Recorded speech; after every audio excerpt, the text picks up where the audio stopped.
새해 첫 주를 맞이해서 우리 재직 헌신 예배를 드려서 참으로 감사를 드립니다. 우리 교회의 가장 중요한 역할을 감당하시는 분들입니다. 우리 대한예수교 장로에 속한 교회에서는 6가지 직원이 있는데 목사, 장로, 집사, 권사, 전도사, 서리 집사입니다. 이 직원들을 총칭하여 재직이라고 합니다. 그러니까 여기 대부분이 다 재직에 속한 분들입니다. 주님의 몸된 교회를 세워가는 중요한 기둥들입니다. 이 교회가 재직을 세울 때 근본 이유는 먼저 하나님의 교회를 잘 섬기게 하고, 즉 그 교회를 섬기게 합니다. 눈에 보이는 교회를 섬김으로 눈에 보이지 않는 하나님을 섬기게 합니다.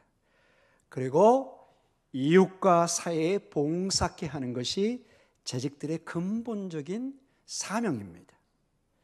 성경은 우리가 예수를 믿고 영접하는 순간부터 하나님의 자녀가 된다고 가르칩니다. 우리는 하나님의 자녀가 되었습니다. 요한복음 1장 11절에 그 이름을 믿는 자는 하나님의 자녀가 되는 권세를 주신 줄 믿습니다. 그러나 이 자녀는 홀로 남아있지 않고 주님을 믿는 그 순간부터 공동체로, 가족으로 한 일원이 되는 것을 보게 됩니다. 하나님의 가족의 공동체가 됩니다. 재직이라는 공동체 안에 들어오는 것을 보게 됩니다. 마치 한 가정에 여러분의 자녀들이 부모와 형제 자매 간에 서로 교제하고 가정에서 자라면서 정상적인 한 인간으로 자라가는 것입니다. 그래서 가끔 저는 그런 얘기를 들었어요. 주로 외아들이나 외동딸이 있을 때 나중에 듣는 얘기가, 아이고 동생 하나만 더 있었으면 조금 더 좋을 텐데. 저희 가족 중에 그렇게 얘기하는 분이 계세요. 그래서 그 오손도손 여럿이 이렇게 서로 부딪히면서 때로는 뭐 다투기도 하고 또 여러 가지 생활을 하면서 사회를 가정에서부터 이렇게 배워가는 것을 보게 됩니다. 신앙생활도 비슷한 것을 보게 됩니다. 영적인 집안이죠. 교회라는 것은, 이 예배당은 이것은 이제 건물, 여러분과 우리가 모인 예배당. 이 예배당도 사실 교회와 분리할 수는 없죠. 마치 우리 몸과 옷을 분리할 수 없는 것처럼. 저는 자꾸 이 예배당과 교회를 너무 분리하는 것도 저는 그렇게 동의하지 않습니다. 우리의 몸과, 여러분 절대로 여기 중에 맨몸으로 다니는 분 없잖아요, 여러분. 근본적으로 우리의 몸과 우리 옷은 분리할 수가 없습니다. 이 예배당과 목동중앙교회 그러면 되게 어디를 생각하세요? 여기 생각하시죠? 물론 목동중앙교 교회인들은 여러분입니다. 우리 모두입니다. 그러나 우리 모두는 또 어디서 예배 드리죠? 이 예배당에서 예배를 드립니다. 그래서 여러분 너무 이걸 분리시키지면 안 돼요.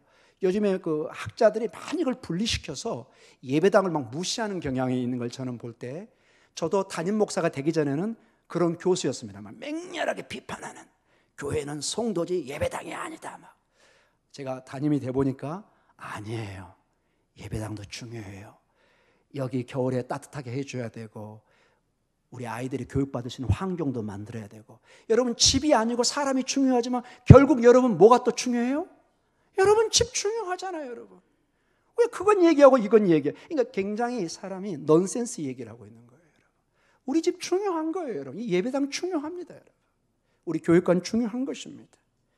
여하간 이 예배당에서 영적인 우리 성도들이 모여서 하나님을 섬기고 형제 자매하고 교제하는 것, 그리고 거기서 교회의 봉사를 통해서 성도들은 자라가는 것입니다. 성도들은 조금씩 자라가고, 되게 이렇게 보면은 여러분 혼자 살 때, 여러분 되게 결혼 전에 여러분이 남편이나 아내가 되기 전에는 굉장히 아리따운 공손한 아가씨예요. 굉장히 젠틀한 멋있는 청년이에요. 결혼하면 뭘 알게 되냐? 내가 얼마나 연약한 사람인가 알게 됩니다. 내가 얼마나 억센 망나니 같은 아가씨인지를 알게 돼요. 얼마나 내가 막대먹은 사람인 것을, 남편인가도 알게 돼요, 여러분. 저도 꽤 괜찮은 남자인 줄 알았어요. 결혼해 보니까 별로 아니에요. 당신 내 눈빛만 봐도 알잖아. 맨날 그런 소리만 하고 있어요, 여러분. 권사님이 굉장히 한숨 나올 정도로 한심한 놈이라고 지금 생각을 하고 있어요. 결혼해 보니까 부족한 게 보여요. 그렇게 내가 고상한 사람이 아니에요. 심지어는 제가 그렇게 멋있는 인격자도 아니에요. 저도 어떨 때는 막 화내고 싸웁니다, 여러분. 제가 세상 말로 쌍욕만 안 할 뿐이지 막 그게 올라올 정도로, 여러분. 저는 결혼 전에는 굉장히 그저 아멘, 그렇지요, 막 이렇게 살 줄 알았어요. 안 그렇더라고요, 여러분. 시간이 지나니까. 교회도 마찬가지고 가정도 마찬가지입니다. 우리는 고상하게 아주 존엄스럽게 아주 그냥 젠틀하게 신앙생활하고 싶지만은 안 되잖아요, 여러분. 근데 그것을 받아들이셔야 됩니다. 때로는 부딪히고 상처나고, 그러나 그것에서 포기하면 안 됩니다. 여러분의 가정을 포기하지 않잖아요, 여러분. 이 교회를 여러분 포기해서는 안 됩니다. 왜냐? 주님이 세운 교회이기 때문에 그렇습니다. 우리는 서로 섬기면서 배우는 것입니다. 나의 연약함을 보게 되고 또 나의 장점을 보게 되고. 우리 연약함만 보나요? 그 연약해 보였던 사람, 아무 재능이 없었던 사람 보니까 어느 날 성가대에 딱 서보니까 어떤 봉사를 하고 보니까 너무너무 귀한 은사가 보이기 시작해요. 보석 같은 은사가 있어요. 그것을 서로 발견해 가는 것입니다. 자, 우리 섬김이, 우리 재직들은 어떻게 섬겨야 될까요? 어떻게 이 섬김의 자라감을 우리는 할 수 있을까요? 오늘 성경 본문을 통해서 보면 우리 재직들이 섬김의 원리가 몇 가지로 나옵니다. 가장 먼저 우리는, 여러분은 알아야 될 게, 어떤 사람이든지 하나님이 우리에게 은사를 주셨다는 것을 아셔야 됩니다. 제일 사람이 힘든 게 꿈을, 자기를 포기한 사람입니다. 나는 할 수 없어. 나는 아무것도 아니야. 새파란 20대 젊은이인데 쭉 늘어져 있어요. 거의 말하는 행동과 의식은 60대, 70대를 가지고 있어요. 아무런 희망과 비전이 없어요. 심각하죠, 여러분. 그러나 나이가 60이고 70이 다 됐지만 그 마음에 비전을 가지면 젊은이의 꿈을 꿀 수 있는 것을 보게 됩니다. 여러분, 오늘 보니까 우리는 하나님이 주신 은사에 따라 섬기는 것입니다. 자, 오늘 에베소 4장 7절을 한번 같이 읽어보겠습니다. 7절 같이 한번 읽어볼까요?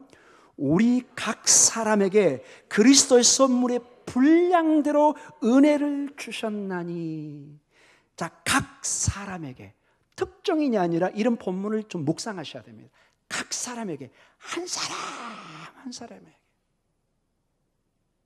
여러분에게는 놀랍게도, 여러분 제가 가끔 신방에 오면 깜짝 놀라요. 여러분 집에 막 어떤 그림이 있어요. 뭐가 있어요? 어디서 사오셨나요? 아니요, 목사님, 제가 그렸어요. 와우! 놀라는 거죠. 뭘 이렇게 만들어 놨어요. 누가 선물하셨나요? 아니요, 목사님, 제가 만든 거예요. 한 번도 생각해보지 못했던 그 사람의 재능이 감추어져 있습니다.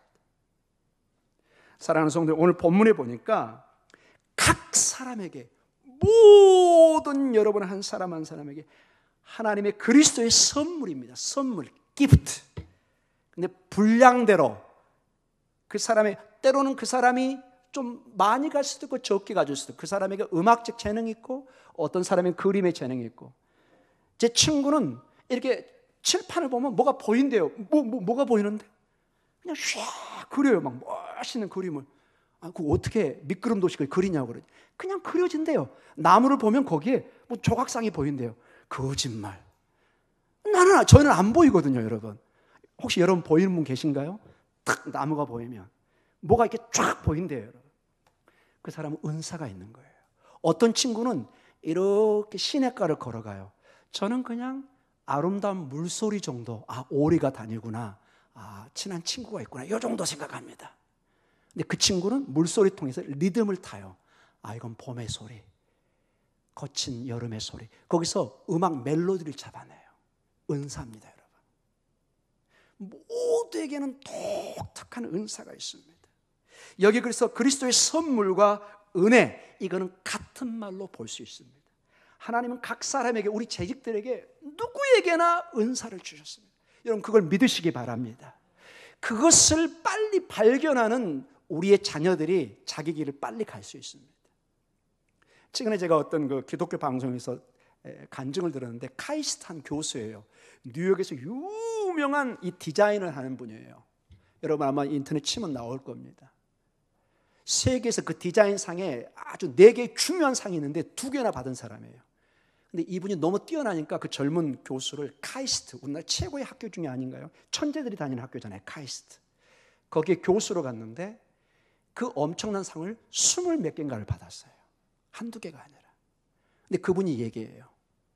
하나님이 기도하면 응하다가도 이렇게 생각이 나고 창문을 바라보는데 그 영감이 이렇게 온대요.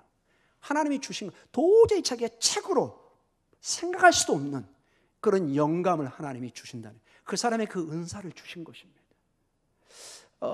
그분이 만든 그 물건 중에 하나가 여러분 혹시 집에 있나 모르겠네요. 그 가습기 만드는 거, 이렇게 부채 모양으로 딱 되는데 그거 꽂아놓으면 지가 쫙 향을 내면서, 그게 다 그분 아이디어에서 나온 겁니다. 그 카이스트에서. 아주 세계적인 그 물건들이 그분 아이디어에서 많이 나와 있습니다. 제가 한번 조사해봤더니 기가 막힌 게 많이 있더라고요. 근데 그게 전부 다 하나님의 영감 속에서 그것을 기독교 방송에 나와서 간증하는 것을 봤습니다. 사랑하는 성도, 여러분의 자녀들이, 우리 재직들이 그런 하나님의 은사 속에, 영감 속에 하나님의 놀라운 사명을 감당하는 역사 있기를 간절히 축원합니다.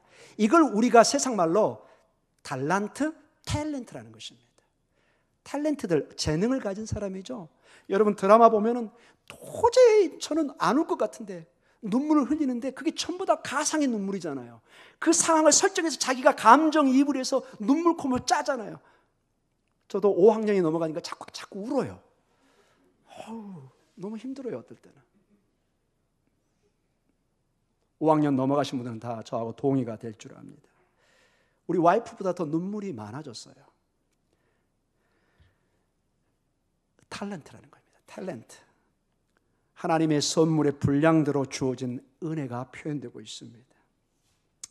우리에게는 다 은사가, 다양한 은사가 있습니다. 나는 재능이 없어요. 뭐가 없어요? 이건 여러분이 나를 지으신 하나님을 정면으로 거부하는 것입니다. 에베소 1장 10절에 우리는 마스터 플레이, 그 최고의 하나님의 작품이라고 나와 있습니다. 포이에마, 최고의 작품이다. 여러분과 저는 최고의 작품으로 만들어졌다는 것입니다.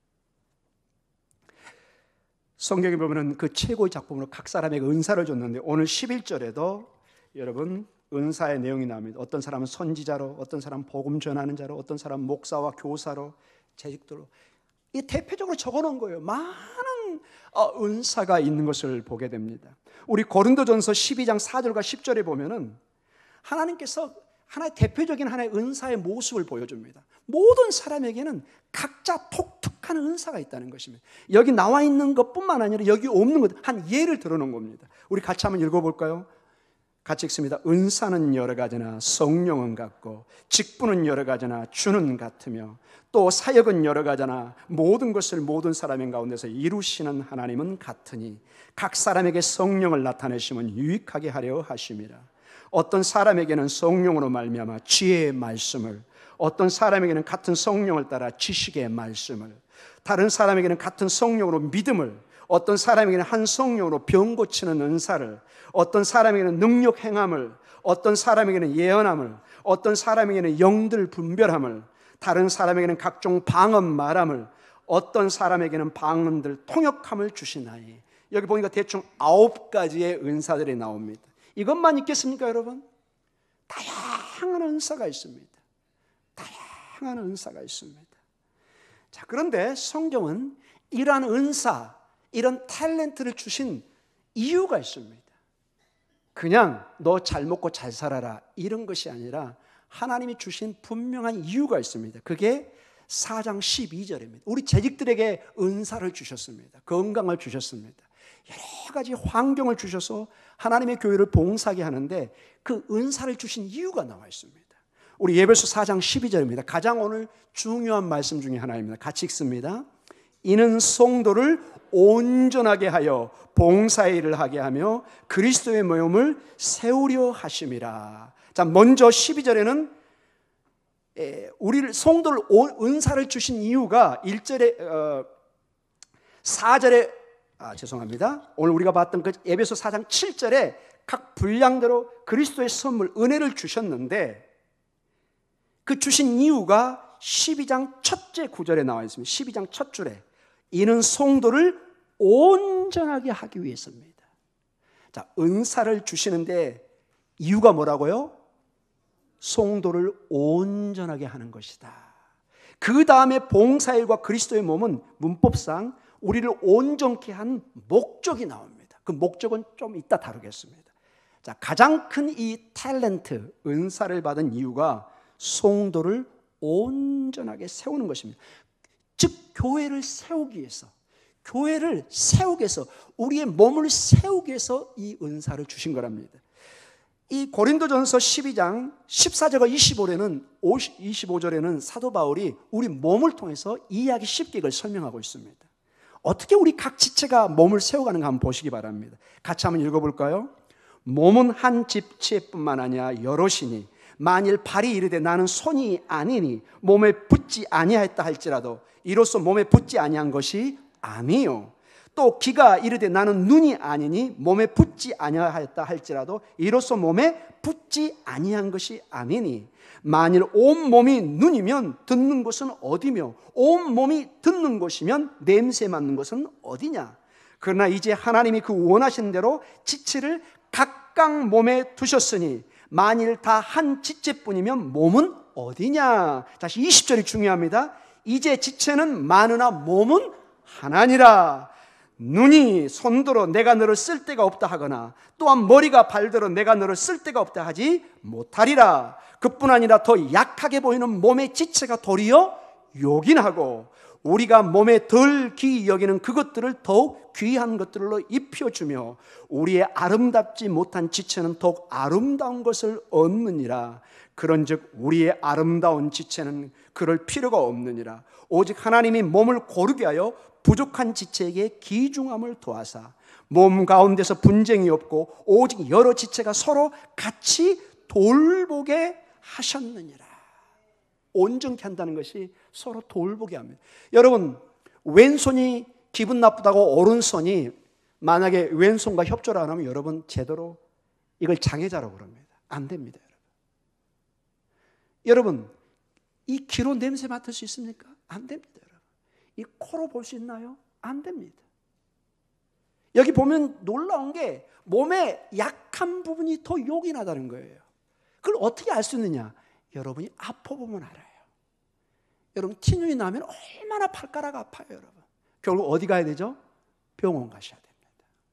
무시하면 할수록 고통이 다가옵니다. 여기 하나만 상처가 나보세요. 힘듭니다. 여러분 곧불이 들어보세요. 여러분 교회 나오고 싶어도 못 나와요. 아파가지고 열이 나고. 여러분 요리하다가 손 한번 다쳐보세요. 얼마나 여기가 신경 쓰이나요? 무시하면 되나요? 큰일 나죠. 여기가 썩게 만들면 안 되잖아요. 모든 게 다 소중합니다. 여러분. 그런 식으로 교회는 하나 되게 해놨습니다. 여러분이 이 몸을 설명을 잘 보셔야 됩니다. 그 어떤 것도 여러분이 무시해서는 정상적인 사람이 아니에요. 여러분. 요즘에 우리 어르신들 무릎 수술이 많아요. 무릎 수술이 너무너무 많아요. 우리 교회 보니까 딱 보니까 제가 짐작이 돼요. 여러분 지금 건축하면 저렇게 계단 만드시겠어요? 우리 어르신들이 아마 데모하고 일어날 거예요. 뭔 소리냐 이게 무슨 뭐 우리한테 뭐 저기 산에 등산하라고 그런 거냐고 막 이렇게 말 거예요. 여러분 지금 이 교회를 언제 건축하셨죠? 30년, 40년 전에. 그때는 뛰어다니셨죠? 전혀 계단이 안 보였죠? 평범해 보였죠? 지금은 어때요? 에베레스트 산처럼 보이죠? 그런 거예요, 여러분. 내 몸이 약해지고 무릎이 약해지니까 모든 게 달리 보이는 거예요. 그렇게 보시라는 거예요, 여러분. 역지사지, 남의 입장에서 생각하세요. 내가 젊다고, 내가 힘있다고 남들을 무시하고 여러분 큰 코 다칩니다. 뿌린 대로 거둡니다. 뿌린 대로. 여러분이 한 대로 그대로 이상하게 생겨요, 여러분. 이상하죠? 여러분 뺨때기 때려보세요. 여러분 뺨때기 맞는 날이 와요. 이상하게. 내가 안 하면 내 자식이 당합니다. 그래서 조심하셔야 돼요. 항상 약한 자를 돌봐야 됩니다. 여러분 가끔 차 몰다가 여러분 화난다고 막 옆 사람한테 화풀이 해보세요. 언젠가 여러분도 당하십니다. 누군가에게. 가끔 운전하다 보면은 코너에서 이렇게 들어가가지고 옆에 이렇게 들어갈 때가 있어요. 여기 틀림없이 저기 성산대교 무슨 대교죠? 하여튼 대교 하나 건너서 여기 나이가라 여기 호텔 쪽으로 조인하는 여기 들어오는 데가 있어요. 어떤 때 길을 안 내줘요. 속으로 얘기합니다. 언제 한번 두고 보자. 너는 어떻게 하나? 제가 그랬다는 게 아니라 누군가 그랬습니다, 여러분. 저 벌써 제가 지금 거짓말하고 있습니다. 제가 그런 것 같은데. 아니 그 길을 열어줘야 제가 들어갈 거 아니에요. 본인도 언젠가는 그쪽으로 들어와야 될 거 아니에요. 왜 길을 안 비켜주냐고요, 여러분. 본인도 언젠가는 끼어들게 해야 될 거 아니에요, 여러분. 거기 길이 아니면 들어갈 데가 없는데. 우리 목동중앙교회 우리 성도님들 항상 길을 양보해 주시기 바랍니다. 어서 오십시오. 먼저 가세요. 할렐루야. 좀 이렇게도 해주세요, 여러분. 남들의 얼굴 봤다가 목동중앙교회 왔는데 성가대에 딱 앉아있네. 여기 우리 재직들이 딱 앉아있네. 바로 등록입니다. 이 교회는 볼 것도 없다. 저렇게 길을 양보하고 할렐루야 하는 사람이면 나는 등록하겠다. 아멘이 없네요. 아멘. 그렇게 하셔야 됩니다. 그렇게 하셔야 됩니다. 사랑하는 성도 여러분, 우리는 동일하게 다 소중한 사람입니다.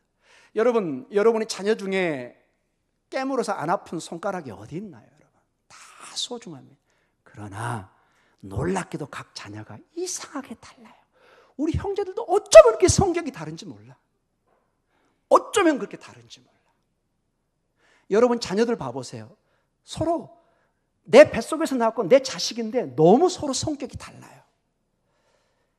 예, 침묵은 동의로 제가 받아들이겠습니다. 너무 달라요. 같은 부모 밑에 나왔지만은 은사가 다르다는 거예요.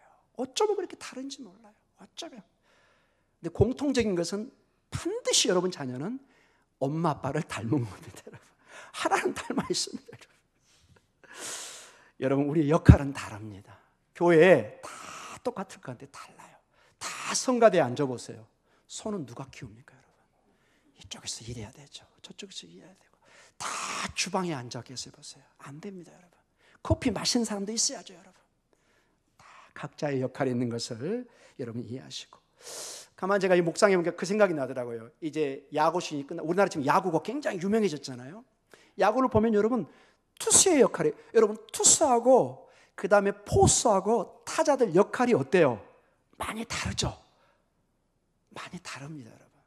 투수는 투수로서의 역할이 있고, 타자는 타자로서의 역할이 있고, 포수 공 잡는 사람은 공 잡는 사람은 공 잡는 사람의 역할이 분리되어 있는 것을 보게 됩니다. 다 잘할 수는 없어요. 물론 가끔 다 잘하는 사람이 있는데 대부분은 각자의 위치에서 역할을 할 때 그 팀이 하나 되어서 우승하는 팀이 되는 것을 보게 됩니다. 우리 목동중앙교회 재직들도 각자의 혼자는 연약할지 모르지만 함께 합쳐서 잠언에 있는 것처럼 줄 하나는 약해요. 뚝뚝 끊어져요. 그래서 여러분 이 굉장히 강한 줄들은 특징이 뭐죠? 두세 겹이 이렇게 껴 있어요. 여러분 등산 좋아하시는 분들 여러분 아시죠? 절대로 외마디 줄로 절대로 안 되어 있습니다. 반드시 두세 줄이 딱 꽈여 있습니다. 그래야 이 줄이 몇 배의 강도로, 그 과학자들이 얘기입니다. 제가 그 책을 보니까 이게 같이 합쳐지면은 줄 하나의 그 힘보다 상상할 수 없는 힘으로 이게 발전을 한대. 그래서 그 사람이 위험 단계에서도 낭떠러지에 넘어져 달리더라도 그 줄이 내 몸을, 내 생명줄을 지탱해 주는 거예요. 왜? 딱 두세 개만 합치면 그렇게 되는 거예요. 우리 재직들이 조금만 힘을 합치면 일어날 줄 믿습니다. 모두를 살리는 것입니다. 여러분이 그것을 협조하셔야 돼요. 여러분의 아들, 딸들이 남편과 아내가 하나 되잖아요. 제가 볼 때 여러분이 꿈꿔왔던 그 집 사는 거 금방 세웁니다. 근데 어떤 누군가, 그게 남편이 됐든 아내가 됐든 자식이 됐든 누군가가 이것을 파괴시켜버리면 집이 너무너무 힘듭니다. 그냥 같이 힘을 합해가지고 으쌰 으쌰 그러면 훨씬 더 힘을 내는 걸 보게 됩니다. 이 남자들 세계 보면은요 굉장히 가까워질 때 보면은 어려운 일을 같이 할 때, 군대에서 같이 어려운 훈련을 한다든지 막 어려운 운동을 한다든지 그때 막 어려울 때 같이 뒹굴면은 어마어마한 우정이 싹 트는 것입니다. 우리 교회도 어려울수록 함께해서 힘을 합칠 때 하나님의 놀라운 성령의 역사가 일어날 줄 믿습니다. 오늘 본문에 온전케 한다. 이미 제가 설명을 했지만 이게 한마디로 for the equipping of the saint. 좀 어려운 말인데 준비시키다는 말입니다. 온전케 한다는 말을 옆에다 좀 적어주시기 바랍니다. 준비시키다, 자격을 갖추도록 도와주다, 이 뜻을 가지고 있습니다. 온전케 한다는 뜻이 뭐냐? 어떤 사람을 준비시켜 주는 거예요.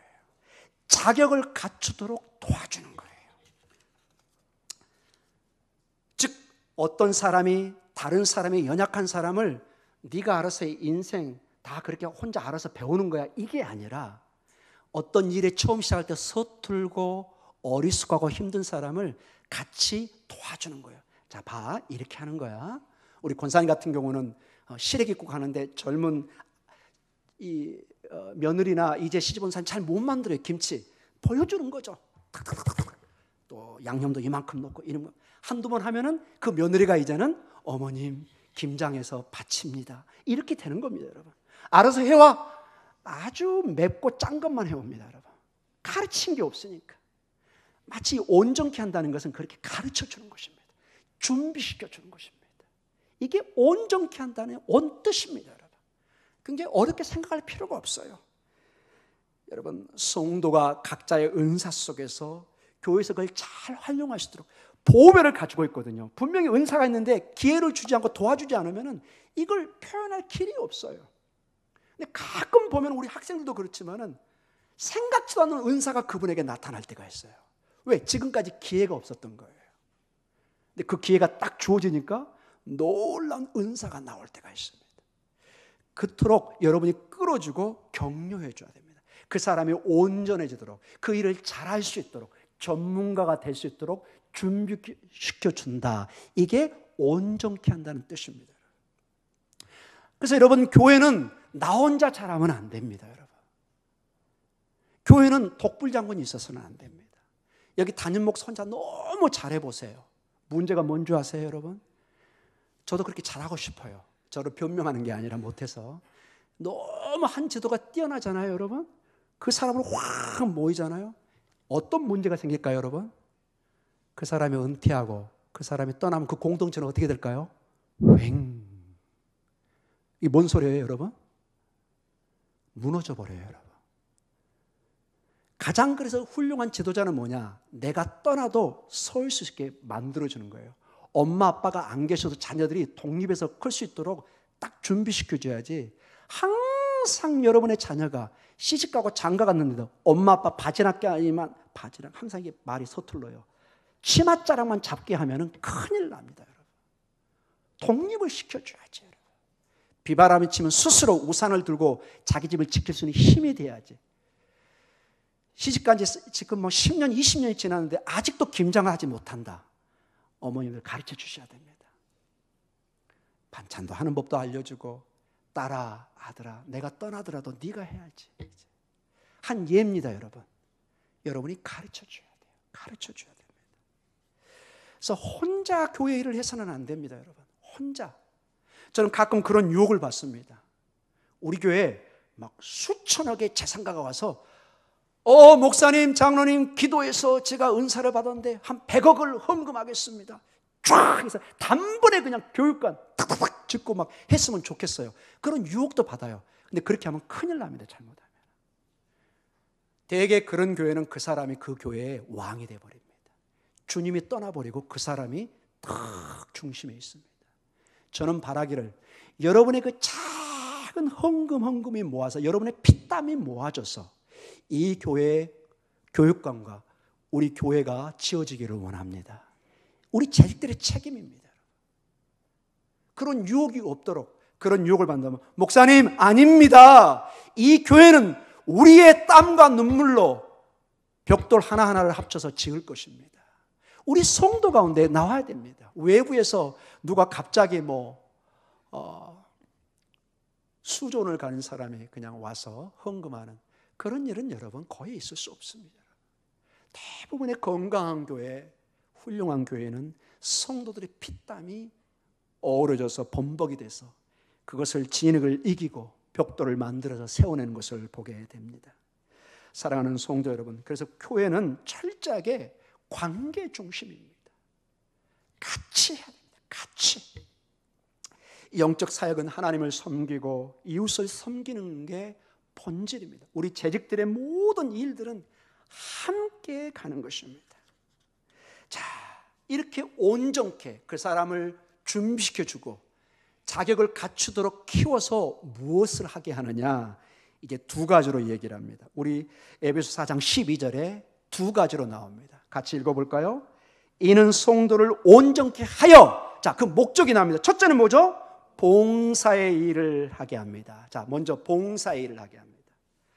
봉사란 게 뭔가요? 섬김입니다. 어떤 사람이 교회에서 섬기게 합니다. 그래서 여러분, 교회의 대부분 일은 우리가 사례를 받지 않습니다. 특별히 저처럼 전문 교회 일을 하는 직업인이 아닌 이상은 대부분 교회는 여러분의 시간과 땀과 눈물을 쏟게 합니다. 교회는 철저하게 봉사의 일이라는 것입니다. 섬기는 일입니다. 봉사라는 이 단어는 전부 다 옛날에 종들이 그 교회 그 집의 집사들이 주인을 그 집을 섬길 때 쓰는 바로 디아코니아라는 그 독특한 단어입니다. 이 단어 자체가 섬기다, 시중들다 이 뜻을 가지고 있습니다.